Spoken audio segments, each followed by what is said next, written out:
رسول خدا صلی الله علیه وسلم حدیث دیگری برای ما بیان می کند، یعنی امام بخاری و امام مسلم و امام ابو داود و همچنین امام احمد بن حنبل این حدیث را برای ما روایت می کنند با سند خود از امام ابو هریره رضای خدا بر او باد.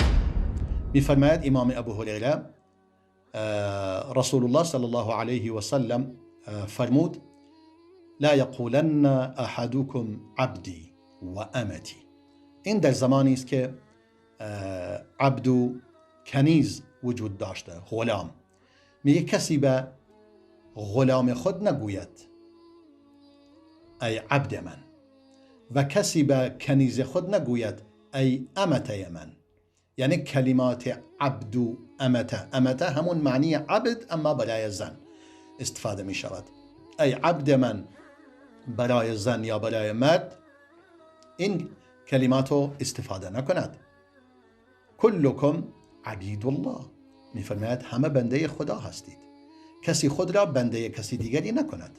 اما این گمراهان روافض عبدالحسین دارند و عبدالعلی دارند و عبدالکه و عبدالکه، ولی خدا می فرماید حتی کسی به عبد خودش، بنده خودش که بردهداری وجود داشته، به برده خودش نگوید برده، نگوید بنده، نگوید عبد. کلکم عبید الله، همه بنده خدا هستید. و کل نسائکم اماء الله، تمام زنان شما هم بندگان خدا هستید. ولكن لیقل غلامی و جاریتی و فتای و فتاتی، بلکه بجای اینکه بهش بگوید عبد من، بگوید غلام من. غلام در اصل یعنی حتی برای یک پسر بچه گفته می شود غلام.